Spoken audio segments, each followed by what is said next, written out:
छत्रपती शिवाजी महाराज की, धर्मवीर छत्रपती संभाजी महाराज की जय भवानी, जय भवानी। हिंदवी स्वराज्याचे सरसंस्थापक छत्रपती शिवरायांना मानाचा मुजरा करतो। भारतीय राज्यघटनेचे शिल्पकार भारतरत्न डॉक्टर बाबासाहेब आंबेडकर यांना मानवंदना अर्पित करतो।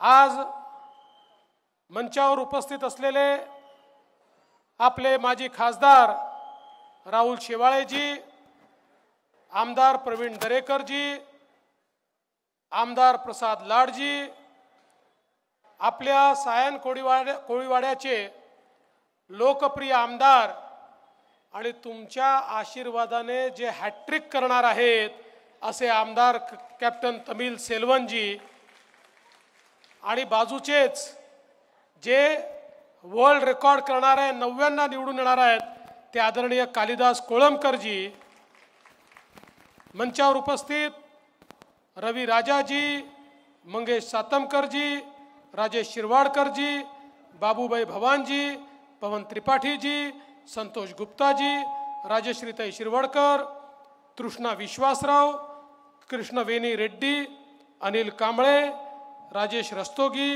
रोहित यादव, दत्ता केळुसकर, मंचावरील सर्व मान्यवर। कोणाचं नाव राहिलं असेल तर नाव लिहून देणाऱ्याची चूक आहे, माझी चूक नाही आहे, ती मी क्षमा मागतो।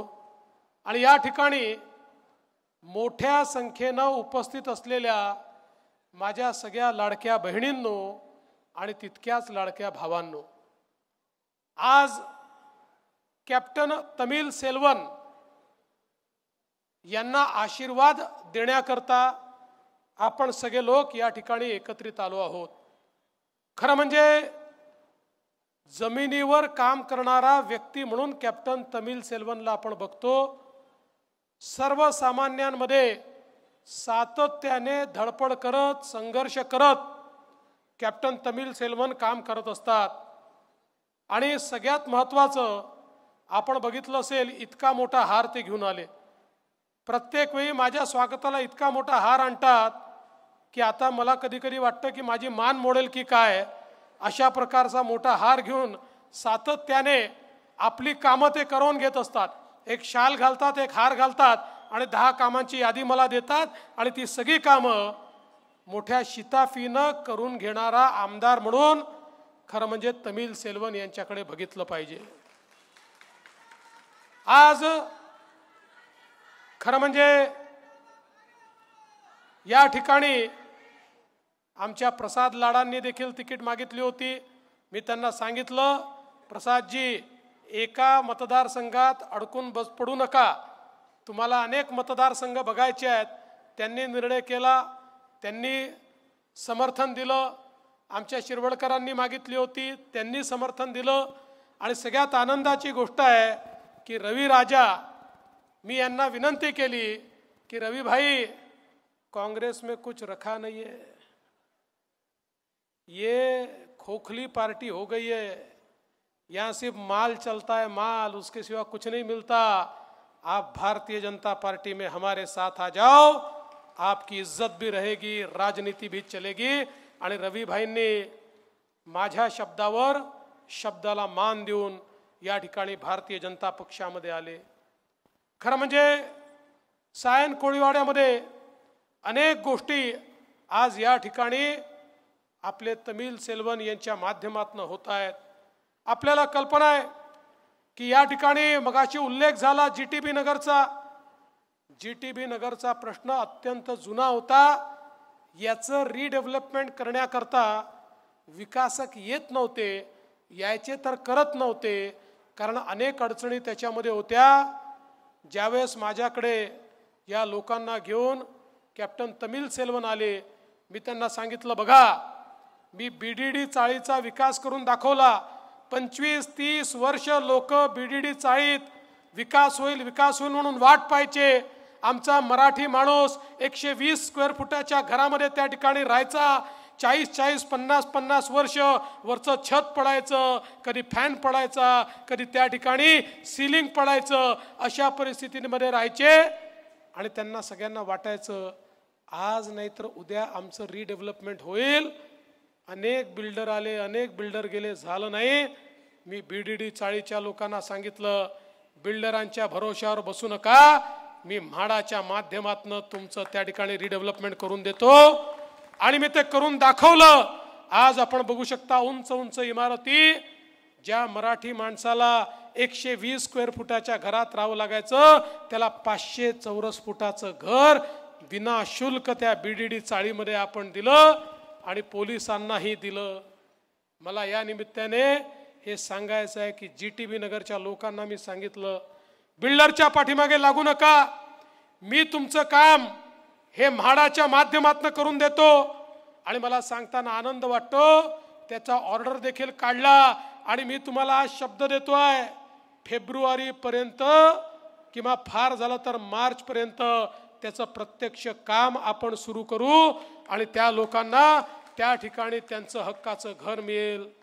आज आमच्या निर्वासित सिंधी बांधवांकरता आपण कायदा तयार केला आणि त्या लोकांना जे लोक त्या काळामध्ये आपली घरं सोडून आले होते आणि त्यांची कुठलीही व्यवस्था नव्हती, त्यावेळी कॅम्पच्या रूपाने ते बसले, त्याही लोकांना त्यांच्या जमिनीचा मालकी हक्काचा पट्टा देण्याचा निर्णय आपण केला आणि त्यांचंही रिडेव्हलपमेंट करण्याचा निर्णय आपण केला. आणि आज आपण पाहू शकतो या ठिकाणी मगाशी प्रसाद लाड उल्लेख करत होते, पंचशील नगर 1, 2, 3 असेल, तानसा पाईपलाईन वरची झोपडपट्टी त्याचा पुनर्विकास असेल, 2600 कुटुंबाचा प्रश्न आज त्या ठिकाणी तमिल सेल्वन आणि प्रसाद लाड यांच्या माध्यमातून आपण मार्गी लावला. 8 ते 10 हजार कुटुंबांना त्यांचं स्वतःचं राहतं घर हे या ठिकाणी मिळणार आहे, हे आपल्या सरकारने करून दाखवलं. यासोबत या ठिकाणी वेगवेगळ्या प्रकारच्या मिठागारावर बसलेले जे लोक आहेत त्यांना देखील त्याच ठिकाणी त्यांचं पुनर्वसन करण्याचा निर्णय आपण केला. आणि प्रतीक्षा नगरच्या संदर्भात तमिल सेल्वनजी तुम्ही या ठिकाणी जी भूमिका मांडली आहे, मग ज्यांना घुसखोर म्हटलेलं आहे, जे ट्रान्झिट कॅम्पमध्ये आहे, अशा सगळ्या लोकांना याच ठिकाणी रिडेव्हलपमेंट करून त्यांना त्यांची हक्काची घरं देण्याचा आपल्याला मी शब्द देतो. आज म्हाडाच्या वेगवेगळ्या नियमांमुळे इथलं रिडेव्हलपमेंट होत नाही, लोकांना सोयी सुविधा मिळत नाही. या सगळ्या नियमांमध्ये आपण बदल करणं सुरू केलं आहे. येत्या काळामध्ये सर्व प्रकारच्या रिडेव्हलपमेंट करून आमच्या सामान्य माणसाला तो आहे त्याच्यापेक्षा दुप्पट तिप्पट मोठं घर हे देण्याच्या संदर्भातले सगळे नियम आपण तयार केले.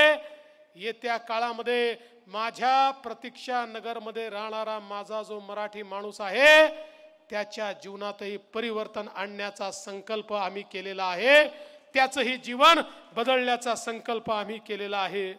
आणि म्हणून आज आपण पाहतो, मला आत्ताच एक चिठ्ठी मिळाली, म्हणाले पाण्याचा प्रश्न आहे, इथला डेटा योग्य प्रकारे गेलेला नाही.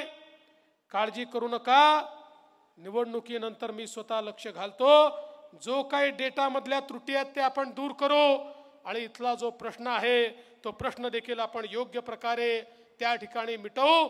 आणि यासोबत DPच्या माध्यमातून ज्या सुधारणा या ठिकाणी करायच्या आहेत त्या सगळ्या सुधारणा करण्याचं काम हे आपल्या सरकारच्या माध्यमातून होईल. मला एका गोष्टी करता तमिल सेल्वन यांचं अभिनंदन करायचं आहे. सायन हॉस्पिटल करता त्यांनी केलेला पाठपुरावा हा इतका जबरदस्त आहे. आज हे इतकं मोठं हॉस्पिटल या ठिकाणी होत आहे ते एका माणसामुळे, तमिल सेल्वन यांच्या पाठपुराव्यामुळे होत आहे. खरं म्हणजे मी तर अनेक वेळा म्हणतो की कधी मी टकला झालो आणि माझे केस गेले तर लक्षात ठेवा या तमिल सेल्वनच्या पाठपुराव्यामुळेच ते जाणार आहेत. इतका आमचं डोकं खाऊन टाकतो, एखादं काम हातामध्ये घेतलं की सकाळपासून संध्याकाळपर्यंत तमिल सेल्वन भुणभुण भुणभुण भुणभुण करून ते काम जोपर्यंत पूर्ण होत नाही तोपर्यंत आम्हाला सोडत नाही. असा एक अतिशय कर्मठ कार्यशील आमदार हा तुम्ही लोकांनी निवडून दिलेला आहे, म्हणून खरं म्हणजे तुमचं सगळ्यांचं अभिनंदन करतो। शाळेकरता त्यांनी भूखंड मिळवून घेतला, शाळा चांगली सुरू करायची आहे, त्याकरता MMRDAच्या माध्यमातून प्रयत्न करून आज तो भूखंड उपलब्ध झालाय। खेळाची मैदानं या ठिकाणी ते करून घेतायत। एक प्रकारे इथलं चित्र आणि चेहरा हा पूर्णपणे बदलण्याचं काम खऱ्या अर्थानं त्यांच्या माध्यमातून या ठिकाणी होत आहे। पण एकीकडे आपण मुंबईचा चेहरा बदलतोय। तुम्ही बघा 2014 साली या मुंबईमध्ये आपलं सरकार आल्यानंतर मुंबईमध्ये किती परिवर्तन आपण केलं। 2014 पूर्वी मुंबईमध्ये 11 वर्षामध्ये 11 किलोमीटर मेट्रो तयार झाली होती। आता आपण 5 वर्षामध्ये 350 किलोमीटर मेट्रोचं काम सुरू केलं, त्यातलं 100 किलोमीटरचं काम आपलं पूर्ण झालं आणि दरवर्षी 50 किलोमीटरचं काम आपण पूर्ण करतोय। मुंबईकरांना त्या ठिकाणी लोकलमध्ये वेगवेगळ्या सोयी देण्याचं काम आपण केलं। आमचे जे लोकलचे रेल्वे स्टेशन आहेत ते चांगले झाले पाहिजेत, एस्केलेटर लागल्या पाहिजेत, स्वच्छ डबे आले पाहिजे, त्याची फ्रिक्वेन्सी वाढली पाहिजे। या सगळ्या गोष्टी आपल्या सरकारच्या माध्यमातून केल्या। तुम्ही विचार करा की स्वातंत्र्यानंतर किंवा महाराष्ट्राच्या निर्मितीनंतर 2014 सालापर्यंत आमच्याकडे जी आमच्या लोकलची कॅरिंग कॅपॅसिटी होती त्याच्या दुप्पट कॅपॅसिटी मेट्रो आणि लोकलची मिळून आम्ही केवळ 5 वर्षामध्ये तयार केली। 90 लाख प्रवासी अधिकचे प्रवास करू शकतील अशा प्रकारची व्यवस्था आपण केली। आज कोस्टल रोड असेल, ट्रान्स हार्बर लिंक असेल, या वेगवेगळ्या रोडच्या माध्यमातून एक प्रकारे मुंबईचा ट्रॅफिक हा सुकर करण्याचं काम आपण केलं। वेगवेगळ्या प्रकारे सामान्य माणसाला घर मिळालं पाहिजे। मग अभ्युदय नगर असेल, त्याचा प्रश्न अनेक वर्षांचा होता। त्या अभ्युदय नगरमध्ये त्या ठिकाणी रिडेव्हलपमेंटचं काम आपण केलं। मला सांगितलं पाहिजे, मराठी माणसांचं नाव सांगून सांगून अनेक वर्ष ज्यांनी राज्य केलं ते केवळ त्या ठिकाणी फक्त भाषण करत होते, पण महायुतीच्या सरकारने आणि आमच्या शिंदे साहेबांच्या नेतृत्वातल्या आपल्या सरकारने खऱ्या अर्थानं कामं करून दाखवली, मुंबई बदलवून दाखवली। आज आपण म्हाडासोबत सेल्फ रिडेव्हलपमेंटचं काम चालू केलं। लोकांनी बिल्डरवर अवलंबून राहायची आवश्यकता नाही, ते स्वतःचं डेव्हलपमेंट करू शकतील। त्याकरता आपण त्यांना कर्ज उपलब्ध करून देतो, सोप्या पद्धतीनं सगळ्या प्रकारच्या मंजुऱ्या देतो। म्हणजे हा जो निवाऱ्याचा प्रश्न आहे तो निवारा देखील सामान्य माणसाला मिळाला पाहिजे, हे खऱ्या अर्थानं आपल्या सरकारने या ठिकाणी केलाय। एक काळ असा होता या भागामध्ये पाणी माफियाचं राज्य होतं। तमिल सेल्वन, मी तुमचं अभिनंदन करेन, 40,000 घरामध्ये तुमच्या माध्यमातून पिण्याचं पाणी हे पाईपलाईनच्या माध्यमातून आज पोहोचलं आणि या माफियाच्या विरुद्ध मोठी लढाई तुम्ही या ठिकाणी लढलात। खरं म्हणजे आज आपण जर बघितलं हा सायन कोळीवाडा मतदारसंघ कसा आहे, याच्यामध्ये मराठी आहेत, कोकणी आहेत, आगरी आहेत, कोळी आहेत, भंडारी आहेत, उत्तर भारतीय आहेत, दक्षिण भारतीय आहेत, पंजाबी आहेत, सिंधी आहेत, सगळा भारत या सायन कोळीवाड्यामध्ये आपल्याला पाहायला मिळतो। पण आपल्या सगळ्यांना एकच मंत्र मला द्यायचा आहे, आपल्या पंतप्रधानांनी दिलेला मंत्र। काय मंत्र आहे? एक है तो सेफ है, एक है तो सेफ है, एक है तो सेफ है। आज काँग्रेस जाती जातीमध्ये भांडणं लावून, समाजात भांडणं लावून आपल्याला त्या ठिकाणी विभाजित करण्याचा प्रयत्न करते आहे। आणि त्यासोबत काँग्रेसने एक नवीन व्यवस्था उभी केली आहे। आता काँग्रेस या ठिकाणी सांगते तुमच्या मतांची आम्हाला आवश्यकता नाही, आता आम्ही वोट जिहाद आणलाय, वोट जिहादच्या भरोशावर आता आम्ही यापुढे निवडणुका जिंकणार आहोत, अशा प्रकारे काँग्रेस सांगते आहे।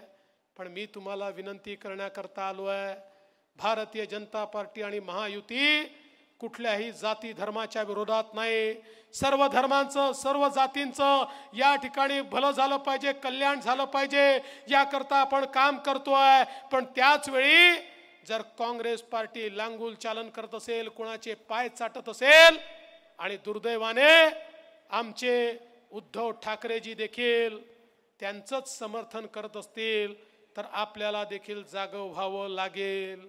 एकीकडे 96% त्या ठिकाणी मतदान करून आपल्या उमेदवारांना पाडण्याकरता वोट जिहाद होत असेल आणि केवळ 50% मतदान करून आपण त्या ठिकाणी मागे राहणार असू तर आपण कधीच सेफ राहू शकणार नाही।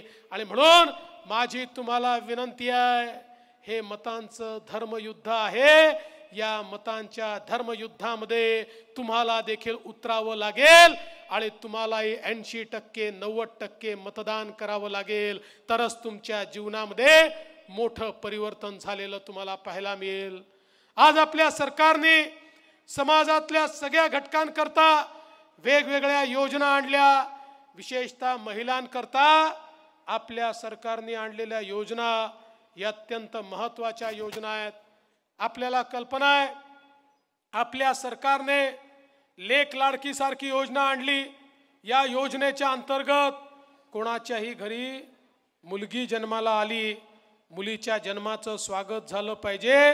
मुलगी जन्माला आली की 5,000 रुपये, पहिल्या वर्गात गेली की 5,000 रुपये, चौथ्या वर्गात गेली, 7व्या वर्गात गेली की 7,000 रुपये, 11व्या वर्गात गेली की 8,000 रुपये आणि मुलगी 18 वर्षाची झाली की 75,000 रुपये, असे 1,00,000 रुपये त्या घराला आपण त्या ठिकाणी देतो। मुलीच्या जन्माचं आपण स्वागत करतो। यासोबत आपण निर्णय केला, आमच्या महिलांना ST मध्ये जो प्रवास आहे तो 50% तिकिटामध्ये आता करता येतो। जेव्हा आम्ही हा निर्णय केला, ST चे लोक आमच्याकडे आले, म्हणाले साहेब निर्णय करू नका, या निर्णयामुळे आमची ST डबघाईला येते आहे, आमची ST बंद होईल। आम्ही सांगितलं काळजी करू नका, गरज पडली तर आम्ही पैसे देऊ, पण आमच्या लाडक्या बहिणींना अर्ध्या तिकिटातला प्रवास आम्हाला करायला द्यायचा आहे। 1 महिन्यापूर्वी ते पुन्हा आले, म्हणाले साहेब काही झालं तरी अर्ध्या तिकिटाची योजना बंद करू नका। अरे म्हटलं अजब लोक आहे तुम्ही, आधी येताना म्हणता योजना चालू करू नका, आता म्हणता योजना बंद करू नका। त्यावेळेस त्यांनी सांगितलं ही योजना सुरू झाल्यापासनं इतक्या महिलांनी प्रवास करणं सुरू केलं की आमची तोट्यात असलेली ST आता फायद्यामध्ये आलेली आहे, त्यामुळे तुम्ही आता ही योजना बंद करू नका। मग मी जरा माहिती घेतली, म्हटलं चाललं काय आहे। माझ्या लक्षात आलं अलीकडच्या काळामध्ये आमच्या लाडक्या बहिणी आमच्या भाऊजींना सांगतात तुम्ही घरी बसा, मीच जरा जाऊन येते, मी गेली तर अर्धच तिकीट लागतं, तुम्ही गेले तर पूर्ण तिकीट लागतं, आणि गेल्यानंतर पान तंबाखू खर्रा मावा काय काय व्यसन करून येता, पैसे बर्बाद करून येता। त्यामुळे आमच्या लाडक्या बहिणीच आता ST मध्ये अर्ध्या तिकिटात प्रवास करून राहिल्या आहेत। आपल्या राज्य सरकारने आमच्या मुलींच्या शिक्षणाकरता निर्णय केला। आपल्याला कल्पना आहे या शिक्षणामध्ये काँग्रेस सरकारने खाजगीकरण केलं। इंजिनिअरिंग असेल, मेडिकल असेल, BBA असेल, MBA असेल, वकील असेल, 4 लाख रुपये फी, 5 लाख रुपये फी, 6 लाख रुपये फी। घरी मध्यमवर्गीयाच्या एक मुलगा असेल आणि एक मुलगी असेल तर मुलीला आई वडील सांगतात बेटा एकाच मुलाला शिकवण्याकरता आमच्याजवळ पैसे आहेत, त्यामुळे तुझ्या भावाला आम्ही शिकवतो, तुला आम्ही शिकवू शकणार नाही, तुझं लग्नच करायचं आहे, तू घरी बस। अतिशय हुशार असलेली आमची ही कन्या त्या ठिकाणी शिकू शकत नाही, पैसे नाही म्हणून शिकू शकत नाही। आम्ही निर्णय केला आणि आई बापाला सांगितलं पोरीला शिकवण्याकरता तुमच्याजवळ पैसे नसतील काळजी करू नका, पोरीचे मामा मंत्रालयामध्ये बसले आहेत, ते पोरीच्या शिक्षणाचा खर्च करतील आणि मुलींना पूर्णपणे मोफत शिक्षण देण्याचा निर्णय आपण केला। आता आमच्या मुलींना 1 लाख असो, 2 लाख असो, 4 लाख असो, 5 लाख असो, फी भरायची आवश्यकता नाही, त्यांची सगळी फी राज्य सरकार भरेल, अशा प्रकारचा निर्णय आपण केला। एवढंच नाही, आपण लाडकी बहीण, मुख्यमंत्री माझी लाडकी बहीण योजना आणली। या योजनेच्या अंतर्गत आमच्या महिलांना 1500 रुपये महिना देणं आपण सुरू केलं। ज्यावेळेस योजना आणली, हे काँग्रेसचे लोक म्हणायचे योजना होऊच शकत नाही, पैसा मिळणारच नाही, फसवी आहे, जुमला आहे, काय काय म्हणायचे। पण त्यांच्या नाकावर टिचून 2.5 कोटी बहिणींच्या खात्यामध्ये नोव्हेंबर पर्यंतचे पैसे हे आम्ही जमा करून टाकले। पण बहिणींनो लक्षात ठेवा, आम्ही जसे तुमचे सख्खे भाऊ आहोत, काही तुमचे सावत्र भाऊ देखील फिरून राहिले आहेत। हे सावत्र भाऊ ही योजना बंद करायचा प्रयत्न करतायत। हे तुमचे काँग्रेसचे सावत्र भाऊ हायकोर्टमध्ये गेले। काँग्रेसचे अध्यक्ष नाना पटोलेंचे अधिकृत निवडणूक प्रमुख महाविकास आघाडीच्या माध्यमातून त्या ठिकाणी न्यायालयामध्ये गेले आणि त्यांनी सांगितलं ही योजना म्हणजे त्या ठिकाणी पैशाचा चुराडा आहे आणि त्यामुळे ही योजना बंद करा, अशा प्रकारे त्यांनी त्या ठिकाणी सांगितलं। परंतु चिंता करू नका, तुमचे सख्खे भाऊ त्या ठिकाणी होते। आम्ही कोर्टामध्ये तुमची बाजू मांडली आणि कोर्टाने सांगितलं काही झालं तरी लाडकी बहीण योजना सुरूच राहील, ही योजना बंद होणार नाही। आणि आता बहिणींनो, पुन्हा एकदा आपलं सरकार आलं की 1500 रुपये नाही, 2100 रुपये आपल्या लाडक्या बहिणींना महिन्याला त्यांच्या खात्यामध्ये देण्याचं काम आपल्या सरकारच्या माध्यमातून या ठिकाणी होणार आहे। आणि म्हणून मी तुम्हाला विनंती करण्याकरता आलो आहे, एक लोकाभिमुख सरकार, मुंबईचा चेहरा बदलणारं सरकार, मुंबईच्या गरीब माणसाला घर देणारं सरकार, मुंबईच्या गरीब माणसाच्या सोयी करणारं सरकार, मुंबईमध्ये निर्वासितांना घर देणारं सरकार, मुंबईमध्ये घुसखोरांना घुसखोर न म्हणता घराचं मालक करणारं सरकार, हे सरकार तुमच्या पुढे आलंय। आणि या सरकारचा प्रतिनिधी म्हणून तमिल सेल्वन यांच्यासारखा एक अतिशय सामान्य कार्यकर्ता जो 24 तास केवळ तुमच्याकरता काम करतो, तमिल सेल्वन अर्ध्या रात्री देखील तुम्हाला उपलब्ध असतो, अशा तमिल सेल्वनला या ठिकाणी निवडून पाठवा, कमळाची बटन दाबा, महायुतीचं सरकार आणा, एवढीच विनंती करतो आणि माझं बोलणं संपवतो। धन्यवाद। जय हिंद, जय महाराष्ट्र।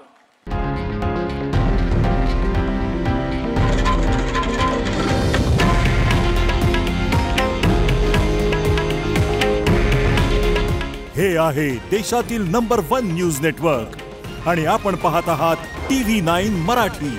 काळजी तुमची, हित महाराष्ट्राचं।